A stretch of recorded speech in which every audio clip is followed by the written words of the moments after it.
Boa noite. Começa agora mais uma edição de Brasilianas.org, um programa sobre políticas públicas feito com sua colaboração através da internet.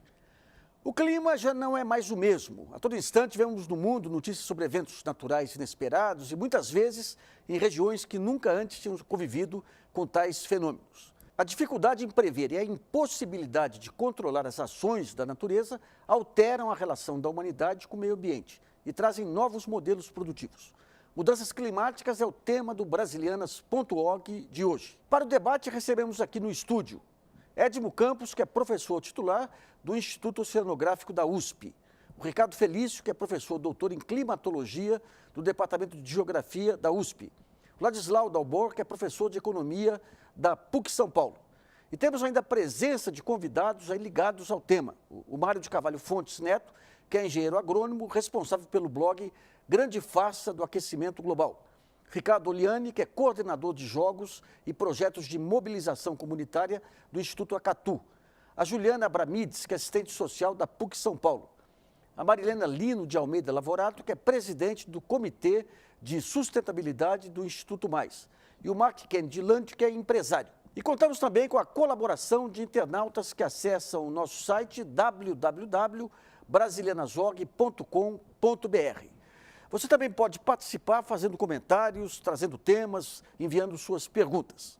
O crescimento do número de desastres ambientais prova que as alterações climáticas são cada vez maiores, indicando a necessidade de mudanças do modo como a humanidade se relaciona com a natureza. Qual a influência do homem na mudança desses cenários? Se somos os únicos culpados e como temos nos preparado para prevenir os desastres? Nós vamos discutir aqui ao longo do programa alguns temas relevantes que no meu blog lá sempre dão um quebra-pau fantástico, aí como o IPCC, esse relatório das mudanças climáticas. Nesse primeiro bloco vamos entender um pouquinho como que evoluiu essa questão do estudo dos climas e como que se tem hoje essa visão sobre a influência ou não direta do homem nessas mudanças. Eu queria pedir primeiro para o professor Edmo Campos, que é do Instituto de Oceanografia da USP, para explicar um pouquinho como que avançou essa discussão. Bom, na verdade, você fez um comentário sobre se o homem é culpado ou não. Eu acho que isso é talvez, possivelmente, vai ser um dos tópicos a ser discutido aqui. Eu vou tentar falar simplesmente o seguinte: a preocupação nossa com o clima parte da constatação de que alguma coisa está acontecendo com o clima do planeta. Existem evidências de que está havendo um aquecimento do planeta, existem evidências de que está havendo alterações nas calotas polares, por exemplo, e existem vários indicadores de que alguma coisa está acontecendo. O problema que tem é que ainda é muito cedo, eu diria, é muito difícil dizer até que ponto isso é um fenômeno puramente natural e onde entra a interferência humana. Do ponto de vista natural, o que nós podemos dizer é o seguinte: nós vivemos num planeta isolado no espaço, que recebe radiação solar. Essa radiação solar é o que nos mantém vivos, é o que mantém a máquina em atividade. E o fato de o planeta ter uma cobertura gasosa faz com que algum tipo de fenômeno termodinâmico possa reter ou não um excesso de radiação recebida do Sol. Esse é o famoso efeito estufa. Então, do ponto de vista científico, uma coisa que é indiscutível é que o aumento da concentração de CO2 faz com que haja um aumento nesse efeito estufa e, consequentemente, um aumento de temperatura por uma razão termodinâmica simples. Todo corpo que recebe calor aquece até atingir uma temperatura de equilíbrio para poder manter o ganho igual à perda. Tá. Eu queria ver com o Ricardo Felício, que é professor de climatologia do Departamento de Geografia da USP, ao longo aí das décadas, quais são os fenômenos que entraram na mira da ciência, assim, dividido em etapas? O resfriamento global. Então a gente vê, na verdade, que é uma coisa cíclica de vender um terrorismo climático, A gente não concorda que é o gás CO2 que vai controlar o clima da Terra, isso aí é determinismo climático, que já foi abolido pela geografia há muitos e muitos tempos atrás. Então não é o CO2 que é o controlador do clima da Terra, isso é um absurdo de se relatar. Então antigamente, nos anos 70, era justamente o resfriamento global. Então toda essa ladainha que a gente vê hoje em dia na mídia era exatamente o oposto. Então tinha os cientistas que eram opositores ao resfriamento global falando que aquilo lá não era uma patifaria, nunca ia se cumprir aquilo. Então a gente vê hoje a mesma história só invertida.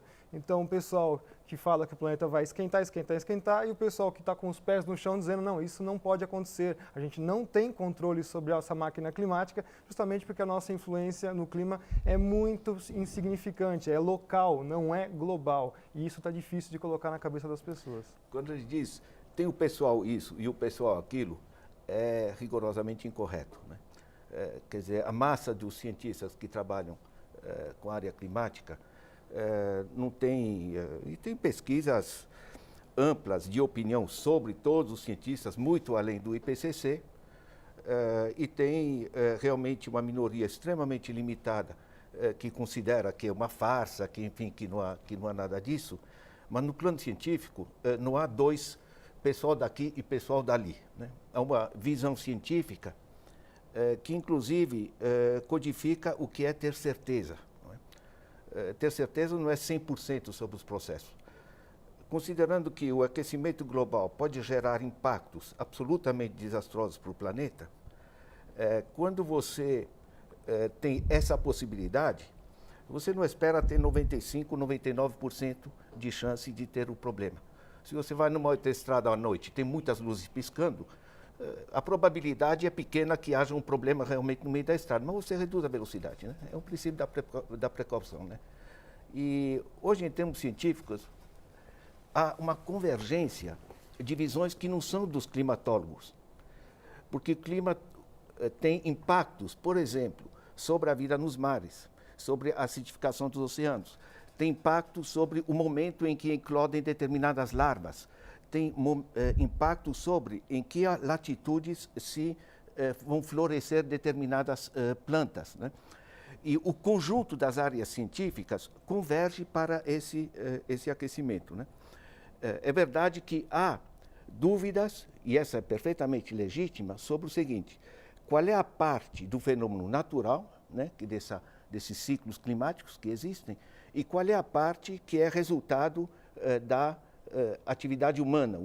Quando a gente olha as emissões de CO2, né, nós somos um planeta hoje de 7 bilhões de habitantes, 75 milhões a mais a cada ano, todo mundo querendo ter seu carrinho, consumindo petróleo de maneira as mais variadas, gerando energia a partir de carvão. Quando a gente olha a evolução durante o século passado e para cá, do dióxido de carbono, de emissões de metano, dos diversos elementos, e vemos a curva do clima, a coincidência é rigorosa, né? O que gera o metano, o CO2?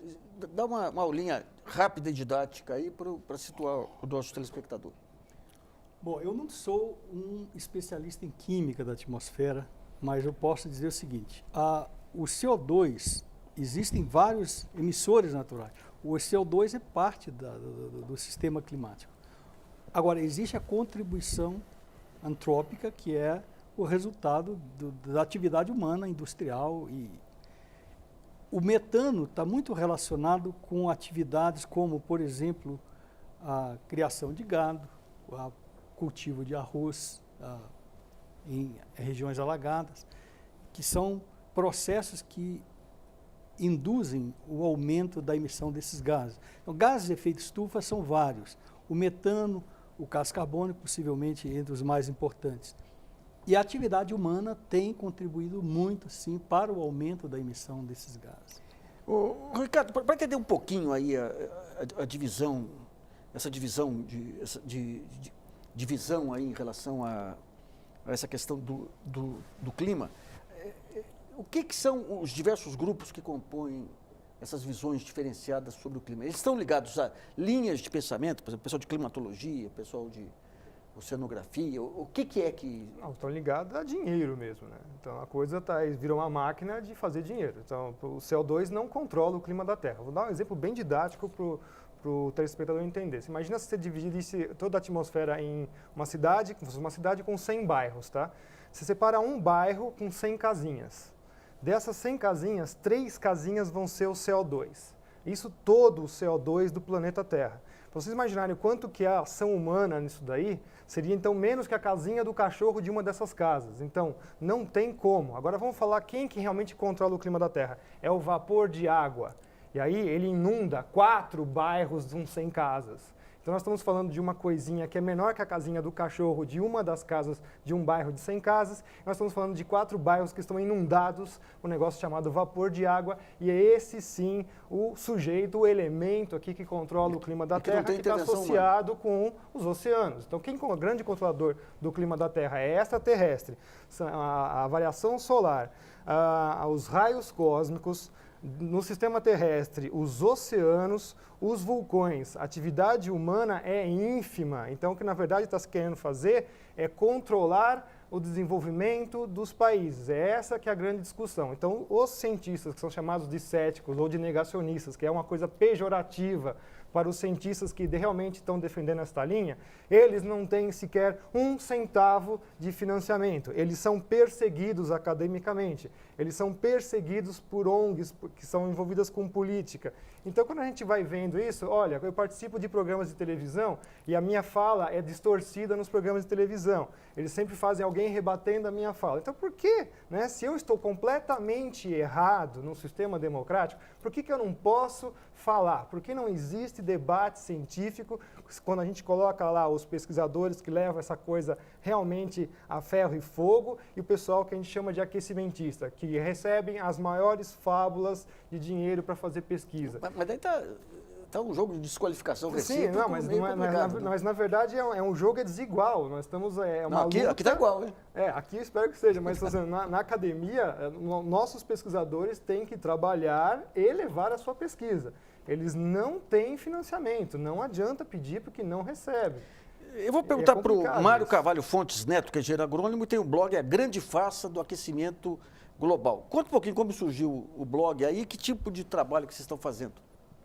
Bom, o blog surgiu a partir de um filme que eu vi na internet, The Great Global Warming Swindle, ou traduzido é exatamente o título do blog, A Grande Farsa do Aquecimento Global.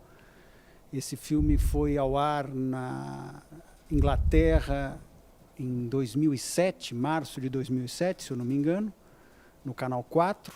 Foi produzido por uma produtora independente, um documentário muito interessante. A partir desse documentário, e obviamente em função da minha vivência, né, não só como engenheiro agrônomo, mas desde a minha tenra infância, como velejador, como, enfim, sempre atento às questões do clima, por que é que venta, como é que eu vou fazer o meu barco andar, enfim, isso me levou a formar um juízo em relação a essa questão. E do que já foi discutido no programa aqui, eu acho que tem um aspecto fundamental. Quer dizer, o CO2 não é um poluente. O CO2 é a base da vida tal e como nós conhecemos nesse nosso planeta. Taxá-lo como poluente ou como descarbonizar significa melhorar o planeta, quer dizer, nós estamos completamente equivocados. O CO2 é um fertilizante para as plantas. Eu tenho uma experiência prática, né? Em 1985 eu trabalhava numa estufa de flores na Holanda, onde os gases do sistema de calefação eram injetados na atmosfera da estufa. A estufa permanecia toda fechada, porque lá dentro estava 18, 19 e lá fora menos 5. E este incremento do gás carbônico na atmosfera da estufa se traduzia num incremento de produtividade das plantas tremendo. E não havia nenhum efeito sobre as pessoas que trabalhavam, eu inclusive, dentro da estufa.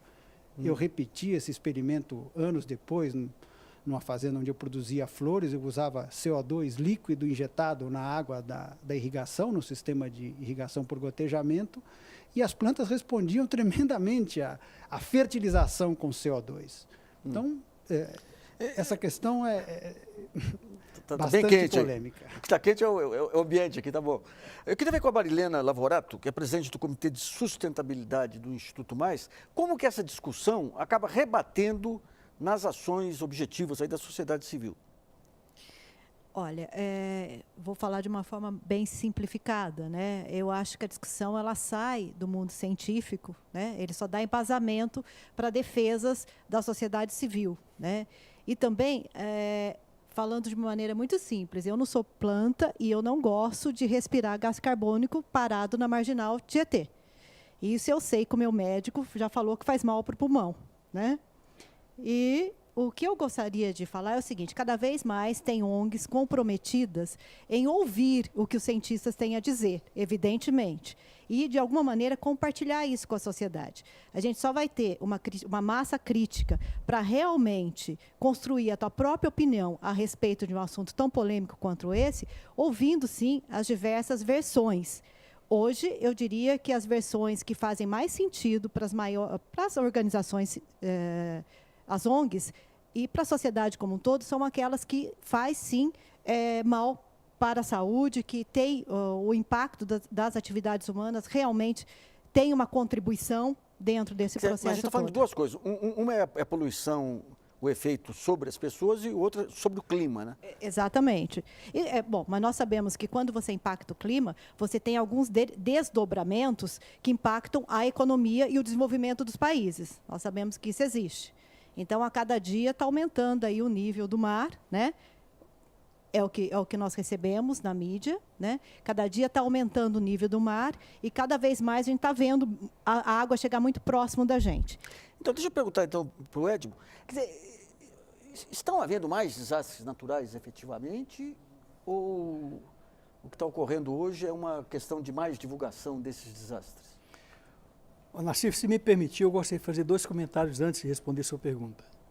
Um deles é o seguinte: o sistema climático é o resultado de um equilíbrio muito, muito instável, de um conjunto muito grande de atores, de conjunto de participantes desse equilíbrio. Se você altera minimamente uma parte, você pode desencadear um processo de instabilidade muito grande. Então, estou falando como cientista. Eu não sou uma pessoa que encara as coisas de forma religiosa. Eu procuro entender primeiro para poder emitir alguma opinião. Então, eu sei que o sistema climático é algo resultante de um equilíbrio que pode, eventualmente, ser desestabilizado por ações mínimas. Então, tá. Uma. Segunda coisa, ninguém diz que CO2 é um poluente. Pelo contrário, o CO2 realmente ele é um elemento importante na fotossíntese. Sem o CO2 não haveria fotossíntese. O problema que tem aqui, do ponto de vista de alguém que estuda a dinâmica do clima, a gente sabe que o nosso planeta ele tem um comportamento de um corpo negro, ou seja, ele recebe a radiação e ele aquece e retransmite de volta. Se você altera minimamente a quantidade de CO2, você interfere nesse equilíbrio de troca de radiação. E consequências advêm disto. O que nós, cientistas, procuramos entender é como que isto pode acontecer, como que isto pode afetar o clima. Agora, respondendo à sua pergunta, sim, existem evidências de que algo está acontecendo no planeta. A cada ano, por exemplo, quando chega o verão no hemisfério norte, por exemplo, a quantidade de gelo sobre o Ártico diminui cada vez mais. A cada ano que passa entre inverno e verão, você tem uma redução da camada de gelo no Ártico. E isso é uma consequência de algo que está acontecendo no planeta. No nosso país, por exemplo, nós temos já a indicação de que várias ocorrências estão acontecendo. Por exemplo, nós tivemos recentemente o primeiro furacão no hemisfério sul. Ou no hemisfério sul, não, perdão, no Atlântico Sul. Eu vou passar a palavra ao Ricardo, que está impaciente aí. Pelo que dá para entender aqui eu represento os leigos. Tem os céticos e os leigos. É o seguinte, CO2 representa pouco no meio de todo esse conjunto, que é a visão do Ricardo. E a sua visão é o seguinte, esse pouco pode provocar esses desequilíbrios. Exatamente. Então, vai continuar a discussão, De jeito Ricardo. nenhum. É a teoria do copo d'água lotado, bastou uma gota para transbordar. Isso não existe na natureza. Tratam o planeta como um sistema máquina. Uma máquina, então, tem peças defeituosas e podem ser consertadas. Isso daí vem desde Gaia. É muito, muito antigo, da época de Estrabão. O Mário deve estar aí com o gráfico do gelo, né? Eu fiz uma aposta com meus alunos em 2008 que a NASA falou que em 100 dias o Ártico ia desaparecer. A gente ficava contando e dando risada daquele negócio. O Ártico é muito suscetível às variações, sim, de degelo e gelo. Os militares da Guerra Fria já sabiam muito bem disso, porque o objetivo era lançar um míssil Polaris da calota polar. Então, onde tinha 1 metro de gelo, conseguia quebrar aquilo lá para lançar um míssil para atacar o seu opositor. Então, eles já conhecem bem os ciclos. Explica de novo. O grande problema da Guerra Fria era quem ataca primeiro, né? Então, quem conseguisse colocar um submarino nuclear no Polo Norte e quebrar... Ficaria mais perto. Mais perto. Então, um SLBM é lançado em 8 minutos, você pega o seu inimigo. Então, pega o cara saindo do banheiro, né? Nem dá tempo para o cara colocar calça. A gente gostava de brincar na época, porque eu fui militar, a gente fazia essas comparações dos ataques nucleares que iam ter na época. Então, os Estados Unidos e a Rússia, eles já conhecem muito bem o ciclo do clima, da parte polar, da parte do Ártico. A Antártida é um bloco de gelo colossal, ele não vai derreter, o próprio IPCC fala isso. Para derreter a Antártida, que tem uma temperatura média de menos 20, mesmo na parte costeira ela fica oscilando entre menos 22 e 5 positivo, que também já era conhecido desde a época do Kippen, né, onde na parte da Antártica realmente teria um derretimento maior, depois congelaria de novo. Está ligado, associado aos ciclones extratropicais, que na parte da Antártida são extremamente abundantes, justamente na área da Península Antártica, que é o lugar onde é mais suscetível a qualquer variação. Isso também é natural, não tem como controlar essas máquinas termodinâmicas, elas são gigantescas. O CO2 não tem esse papel de controlar isso, quem controla são os outros fenômenos naturais. Bom, a grande discussão que pegou aqui intervalo, pegou tudo aqui, é sobre essa questão do caráter científico, das evidências científicas do aquecimento global ou não, em torno desse relatório do IPCC, que juntou um conjunto de cientistas de diversas partes do mundo para chegar a um conjunto de conclusões. Então, agora, nessa continuação aqui, eu queria entender um pouquinho, nos últimos tempos houve questionamentos, questões do IPCC, tem questões de probabilidade no meio também. Eu queria entender direitinho, do ponto de vista de quem defende o IPCC e do ponto de vista dos céticos, quais são os pontos efetivos em que há consenso sobre o IPCC e quais os pontos em que há hipóteses apenas. Eu começo com o professor Edmo Campos. Eu não saberia dizer, por exemplo, aqui neste ambiente, quais são os pontos de convergência ou divergência, porque ainda não deu tempo da gente verificar isso. Mas eu já pude perceber que, por exemplo, não se aceita nenhuma das evidências que eu, por exemplo, mencionei no bloco anterior, que indicam algum tipo de alteração no clima do planeta. Eu, de outro lado, já tenho certa tendência a acreditar que essas evidências existem e que elas apontam algum tipo de variabilidade. Agora, eu não tenho conhecimento, eu duvido que alguém tenha, duvido que o IPCC tenha um conhecimento que permita emitir uma opinião definitiva. Agora, eu acho que essa é a minha opinião, talvez isso vá até provocar os colegas, mas eu acho que é uma irresponsabilidade você simplesmente dizer que não há nenhuma interferência humana no sistema climático. Ricardo, vamos pegar, em cima desse relatório do IPCC, o que é indiscutível e o que é discutível? Tudo é discutível. Como uma pessoa com inglês médio que se atreva, eu gosto de desafio, que a maior parte das pessoas aqui do Brasil e dos cientistas que trabalham com o IPCC sequer leram o relatório. Eles assinam o relatório e não leram o relatório. Página 442 e 444 do AR4. Vocês vão ler lá. Está dizendo assim: o CO2 na atmosfera segue a temperatura, ou seja, primeiro esquenta e depois sobe a curva de CO2. E não como o senhor Al Gore gosta de fazer, de trocar. Então, se o IPCC, que se auto-intitula a maior autoridade climática no assunto, fala isso, então quem somos nós para discutir? Né? Então seria assim. Então você está dizendo que o IPCC tem um conjunto de conclusões do Não, lado... eles não concluem nada. É isso que se você vai lendo, assim, mas são as um monte conclusões de coisas não tem. Aí o que acontece depois? 4.000 páginas tornam-se 16 páginas, chamado-se o sumário político. ou seja, feito por ONGs, feito por políticos muito bem engajados, né, para que depois se tomem as atitudes quanto aos mecanismos de desenvolvimento e por aí vai. Então, olha só, 4.000 páginas são reduzidas a 16, porque quando você vai realmente na fonte, ler os relatórios, você encontra o que você quiser, você conclui o que você quiser. Ricardo, esse poderoso relatório do IPCC que permite, inclusive, dissidências e debates a respeito, eu gostaria de conhecer o relatório anti-IPCC. Eu conheço o relatório IPCC, com esses quase 2.500 cientistas, né?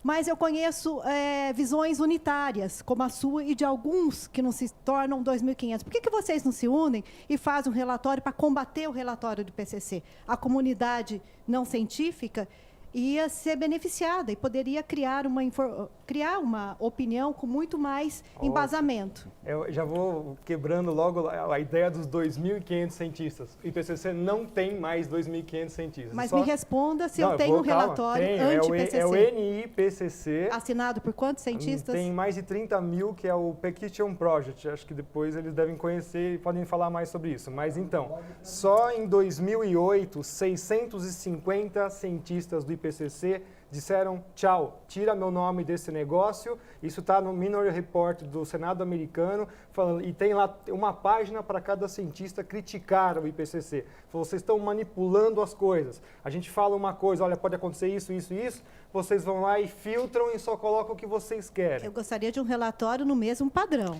Marco, você andou pesquisando aí, trazendo cientistas aqui. Eu queria que você explicasse um pouquinho o que você fez. Para começar, eu comecei com uma pessoa super preocupada com o aquecimento global. Isso faz quase uns 10 anos. E aí, na medida que eu fui mergulhando, que eu levo tudo muito a sério, e na medida que eu fui pesquisando e mergulhando no Scientific American, nas fontes que eu ia lendo, falei com o Steven Schneider, falei com várias pessoas do assunto, eu cheguei na conclusão que, gente, essa conta não fecha. Tem alguma coisa errada aqui. Aí eu comecei a ler o outro lado da história e eu fui até Nova York. Eu assisti a conferência dos cientistas, que existem muitos mais do que o Sr. Ladislau acredita. Lá tivemos 300 cientistas do mundo inteiro e do MIT. Que conferência que foi? Conferência em Nova York sobre o clima, promovido pela Heartland Organization. E lá tinha 300 cientistas de Canadá, Europa, Estados Unidos, Austrália, etc.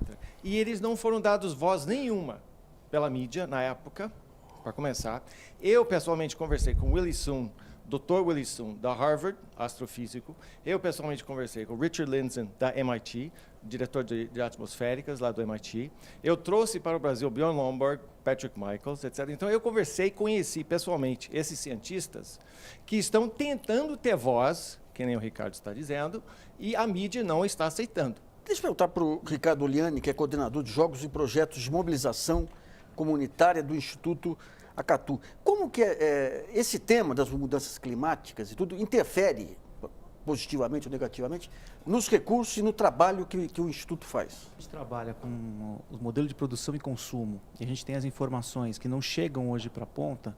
É difícil você imaginar hoje na Terra como um sistema fechado. A gente tem dados que mostram que a gente hoje consome 40% a mais do que a Terra consegue regenerar. A informação chega, eu tenho uma população, eu tenho um consumo que cresce em posição quase que geométrica. Então, se essa produção, se esse consumo dentro de um sistema como a Terra, eu não entendo de clima, não afeta, eu não consigo entender. Eu prefiro ficar no princípio da precaução, como o professor Ladislau está falando. Eu prefiro, então, alguma coisa tem que ser feita. Eu não consigo entender como que a ação humana não afeta. Eu concordo plenamente com o que você colocou, que é o seguinte: se nós fizermos, aliás, isso foi feito por uma pessoa nos Estados Unidos, não me lembro quem, mas se você faz uma matriz muito simples, que é a seguinte: existe o aquecimento global ou não existe o aquecimento global devido a ações antrópicas. Tomamos precauções ou não tomamos precauções? Você tem algumas possibilidades. Existe o aquecimento e nós tomamos precaução. Nós vamos minimizar os efeitos. não existe o aquecimento e nós tomamos precaução, nós vamos ter um mundo melhor, simplesmente porque vamos ter menos poluição, menos CO2, ou etc. Existe o aquecimento e nós não tomamos nenhuma precaução. Pobre dos nossos descendentes. E a pergunta que fica no ar é a seguinte: nós temos condições, hoje, conhecimento suficiente para poder dizer, não vamos fazer nada porque está tudo muito bem? Eu duvido se alguém tenha conhecimento para tudo. Eu queria, antes de passar para o Ricardo, pegar o professor Ladislau para explicar um pouquinho. O professor Ladislau tem participado de um conjunto de eventos mostrando essa nova economia que está vindo por aí, inclusive de sustentabilidade, que tem aspectos muito interessantes em relação a um modelo que vigorou até hoje. Dá um quadro geral, professor, dessa nova economia de sustentabilidade, das ideias que têm sido levantadas aí para a volta de modelos econômicos sustentáveis para o campo e tudo mais, para o telespectador ter uma ideia. Olha, nós estamos enfrentando o que tem sido chamado de crise civilizatória, tá? Sem nenhum catastrofismo, tá? É o bom senso. O planeta praticamente fechou nas últimas 2 décadas o horizonte estatístico. A gente está sabendo o que está acontecendo. Há complexidade, mas basicamente a gente está sabendo, né? Então, há uma convergência de processos que alguns resultam na mudança climática, mas nós temos conjunto, e ligado a isso, a liquidação da cobertura florestal do planeta, tá? Absolutamente dramática. Isso gera erosão de solo, que é outra tragédia no planeta, tanto por perda de cobertura vegetal como por excesso de quimização. Nós temos a liquidação da vida dos mares por um processo muito simples. As tecnologias modernas permitem mapear com GPS as rotas dos cardumes. Então, se você junta isso com o fato que nós temos basicamente 4 bilhões de pessoas que estão fora do sistema que o Banco Mundial chama dos benefícios da globalização, você junta um problema dramático de desigualdade e o problema social. Nós estamos num planeta em que morrem ao ano 10 milhões de crianças, né? Temos passando fome mais de 1 bilhão de pessoas. Então, dizer que as coisas estão tudo bem, ou que passou a crise financeira, então já não estamos na crise, é bobagem. Nós temos uma convergência de processos críticos que, na realidade, exigem mudanças de organização socioeconômica. A gente tem uma questão de limite aí de produção, o próprio planeta tendo que garantir esse crescimento populacional. Agora, isso não está necessariamente ligado a essa questão do aquecimento. Você tem outros fatores aí que levam a isso. Agora, o Ricardo estava paciente aqui. O problema ambiental é uma coisa, o problema ambiental não gera problema climático. A gente tem que sair sempre dessa primeira premissa, né? Primeiro que não tem problema climático, o clima vai ser o que for e a gente tem que criar resiliência para saber enfrentar esses problemas que são de ordem natural. Então, o que está se apresentando agora é realmente, eu estou pensando nas pessoas do futuro. Mas quando você fala criar resiliência, o que significa isso? É, por exemplo, planejamento urbano, não colocar as pessoas nos lugares onde realmente vai chover, aí desaba tudo, e o problema é climático, é da mudança climática, como a gente vê vários políticos falando. Então, que na verdade, o que a ONU está dizendo? Olha, não vai dar para cumprir as metas do milênio, por causa das mudanças climáticas, por causa do aquecimento global. Não, nunca teve premissa de tentar cumprir isso. Então, nós estamos preocupados com as pessoas do futuro, aquelas que não existem por causa do aquecimento global agora, mas eu não estou preocupado com 33% da população mundial que vive em condições miseráveis com $2 por dia. Qual é o problema do mundo? Saneamento básico, fome, educação, não é mudanças climáticas. Então, trabalhar para esse esquema da nova economia é trabalhar para um negócio chamado cap and trade, limite e comercialize, certo? É você não deixar os subdesenvolvidos se desenvolverem, enquanto uma pequena maioria do planeta, que está lá nos Estados Unidos, na Inglaterra, na Alemanha, consomem para chuchu. Então, olha, eu estou muito preocupado com o planeta porque eu sou rico, eu tenho aonde dormir à noite e estou com a minha barriga cheia. Agora, a maior parte da população do planeta vive de esterco, vive de lenha, eles não falam isso. Não é o petróleo a base da matriz total aqui, não. O petróleo é a base da matriz capitalista. Então, na verdade, o que eles querem fazer? Vamos colocar novas energias para vocês. Porque, olha, se é bom e barato, por que não está no mercado? Porque, não é bom, 2, não é barato. Vide aí Europa, aqueles moinhos de vento congelados a -20. O que os caras tiveram que fazer? Ligar o gerador de diesel, porque não tem como, o óleo congela. Então a gente vai vendo assim, olha, não é bom e não é barato. Os painéis solares têm vida útil curta e isso vai dar um problema ambiental daqui 20 anos que eu quero só ver o que eles vão fazer com a tonelada de painéis solares. Eu concordo no sentido de que os desastres naturais, eles acontecem, mas que a catástrofe é social. Do ponto de vista climático, do que eu percebo, é quase impossível prever o clima. Isso é de experiência, ou é o que eu posso dizer como leiga, que é muito difícil prever o clima.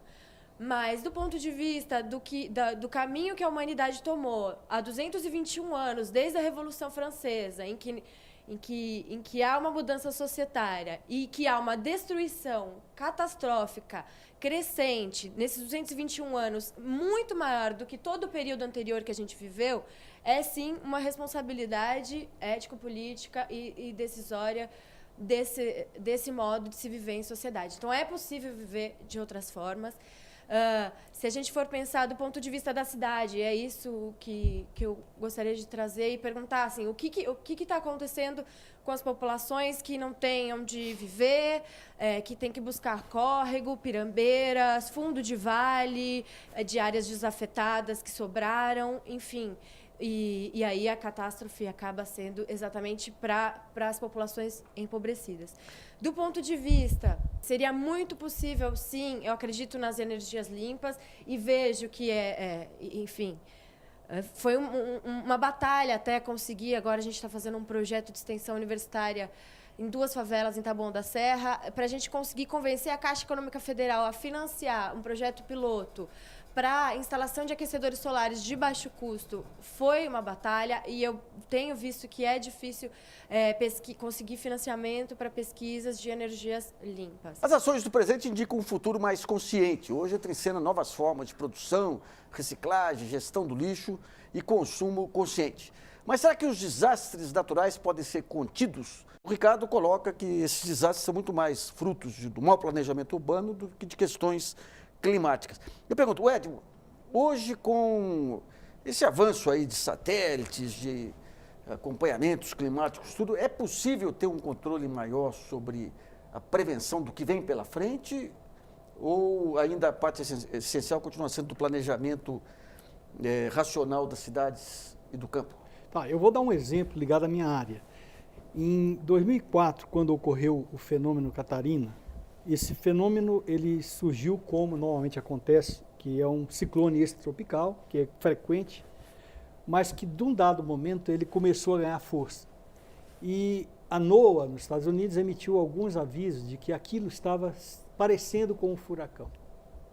E enquanto que o CPTEC e os órgãos de previsão do tempo aqui diziam, não, é um ciclone extratropical que tá com certa velocidade.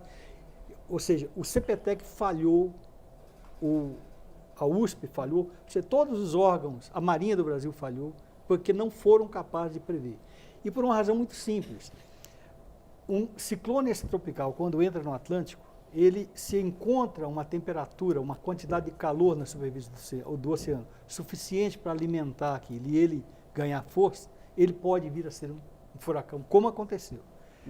Só que naquele momento nós não tínhamos um sistema de monitoramento oceânico naquela região, como não temos até hoje. Eu costumo dizer o seguinte, nós no Brasil, nós somos um país que estamos nos preparando para ser a 5ª potência econômica mundial. Nós temos um presidente que faz acordo com o Irã, se envolve aí em problemas do Conselho de Segurança da ONU, mas, no entanto, do ponto de vista de entender o oceano que está ao largo do nosso continente aqui, nós temos muito pouco, ou seja, investe-se muito pouco em pesquisa oceanográfica no país. Se nós tivermos um conhecimento melhor do que acontece no Atlântico Sul, na região a 300, 500 quilômetros do continente, nós poderemos ter modelos de previsão meteorológica e até mesmo climática de curto período muito mais acurados do que nós temos hoje. Ô, Ricardo, um dos pontos que deflagrou essa questão do aquecimento global, tudo que foi os desastres naturais, os desastres que ocorreram lá em Nova Orleans e tudo mais aí. Eu queria que você historiasse um pouquinho, o que você acha que foram os pontos centrais? Primeiro, as razões daquele desastre e quais foram aqueles pontos que deflagraram todo esse movimento em torno do aquecimento do planeta? Na verdade, foi uma temporada atípica, ou seja, dentro da variabilidade natural, como nós entendemos, você tem picos de grandes sistemas, depois você tem uma ausência. Então, você tinha áreas ainda inundadas no continente e o furacão, ele entrou no continente, ainda tinha muita umidade e água muito quente, ele permaneceu muito ativo. E aí, quando ele entrou, ele jogou toda aquela água lá para dentro, não teve como ter tempo suficiente de escoar tudo aquilo, rompeu-se barragens, né? No passado, as barragens foram rompidas assim, com vontade mesmo, porque tinha decidido ou vai inundar o bairro Nobre ou não vai, né? Então, eles realmente quebraram as barragens e aí deflagrou-se aquilo lá. Mas isso já ocorreu antes, como também já ocorreu um ciclone tropical, sim, no Brasil. Nós temos as nossas cartas sinópticas do século retrasado no departamento, né, uma raridade. Então o pessoal quer jogar aquela coisa fora e nós temos aqui, então nós já achamos ciclones tropicais em 1970. Ciclone extratropical é um fenômeno comum, comuníssimo nessa região. Ninguém está dizendo que não é um fenômeno comum. O tropical. Não, estou dizendo do furacão, eu mencionei o furacão Catarina. Catarina. É um ciclone tropical, o não, senhor não, falou que não, ele é extratropical. presta atenção.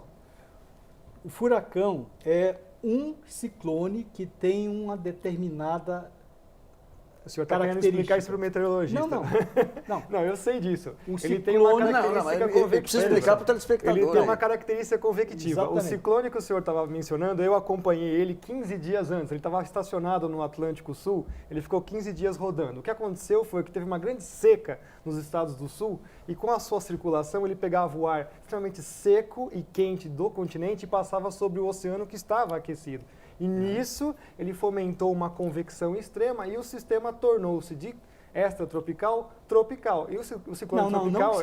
Não se transformou em tropical. Sim, ele transformou-se num furacão. Que é ele um ciclone tropical. Vamos explicar o que é o ciclone extratropical e o tropical para os telespectadores e para mim, que sou ignorante. É a mudança de características do sistema. Um ciclone é um fenômeno que tem uma rotação no sentido horário. Um anticiclone é um fenômeno que tem uma rotação... Não é isso. É um centro de baixa pressão. No outro hemisfério ele troca de lado.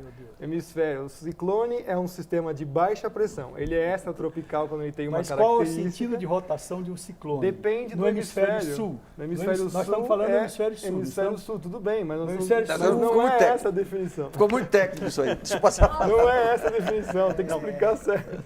Tem uma característica fundamental, eu gosto de usar até a minha experiência, né? Quer dizer, eu nasci em 1960, o mundo tinha 3 bilhões de pessoas. Em 1999, o mundo tinha 6 bilhões. Se eu sobreviver aí até 2045... Não, você está bem conservado. Está previsto 85. Está previsto 9 bilhões. Então, na minha existência, né, se eu completar essa existência, esses 85 anos, onde havia haverão 3.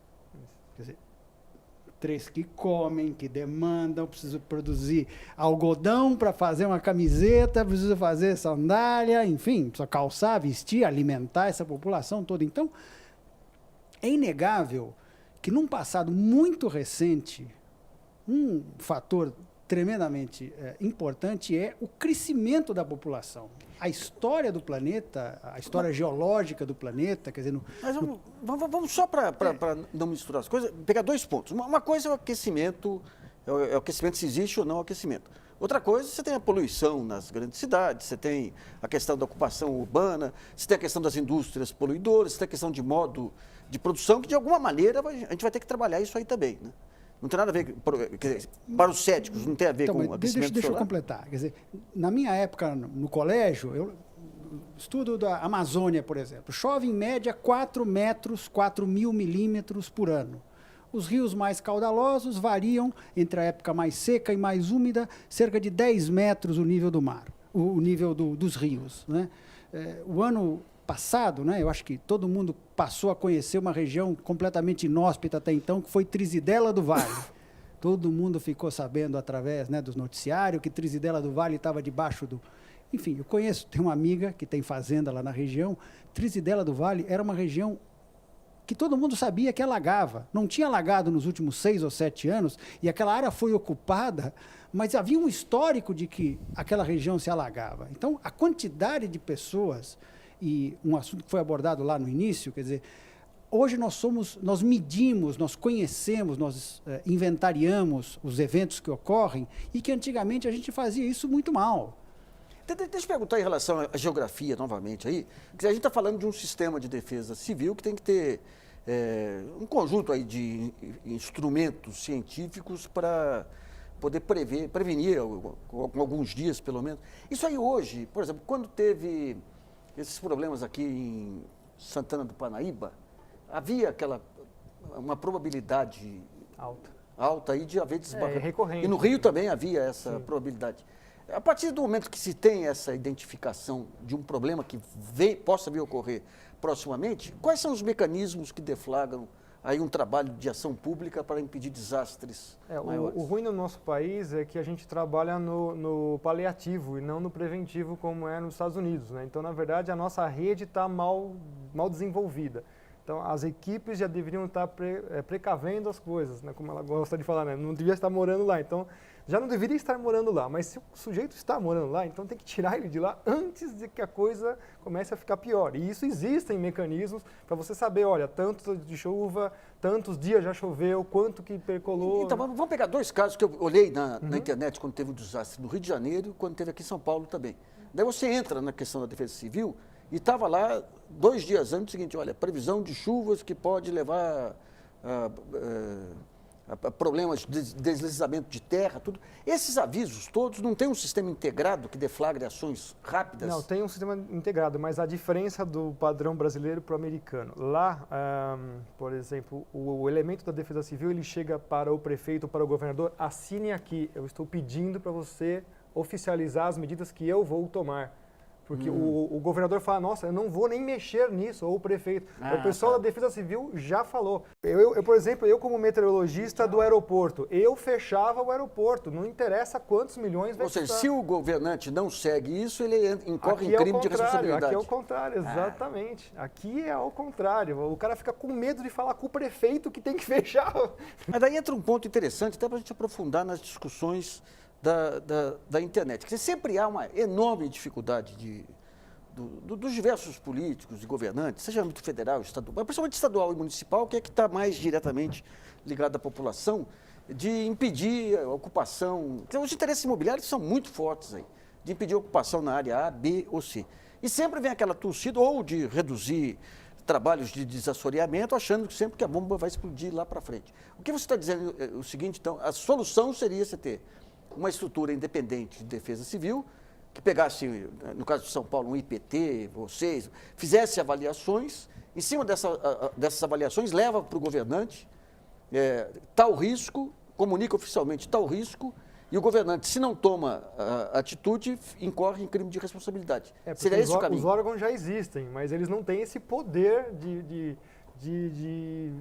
exigir, de fazer uma força mesmo. Olha, está em risco, nós temos que remover as pessoas de antecedência, não depois que já está chovendo, tem que tirar o cara debaixo da chuva. Quer dizer, uma bandeira que a gente pode aprofundar nas discussões da internet, a partir até desse próprio levantamento que foi pedido para o IPT, agora recentemente, de identificação de áreas críticas, é exigir que haja esse compromisso e essa responsabilização hoje do governante que não tomar a medida que vier explodir mais adiante. Eu acho que para complementar, a gente acompanhou 2 casos práticos de terremotos que teve em 2 países que tinham atitudes totalmente diferentes. Um Chile que estava preparado até para e um Haiti que, coitados, não tinham nem imaginavam o que podia acontecer lá. Então, em cima do que você falou, o ideal seria realmente ter essa sociedade civil treinada preventivamente e também preparada para caso aconteça alguma coisa. Mas com poder legal de poder fazer. Essa que é a diferença, entendeu? Porque... Um minutinho para cada um, que nós estamos encerrando o tempo. Então, do ponto de vista das soluções urbanas, a gente teria também a descentralização, né? que a gente ainda vive esse modelo concêntrico, tudo concentrado no centro, então os bairros organizados. E, falando em aquecimento, acho que a gente tem que esfriar o mercado imobiliário e aquecer a ocupação dos espaços de modo útil, né? Foi tocado aqui num ponto bem relevante, a legislação. E mais, a cobrança da eficácia do controle, da fiscalização.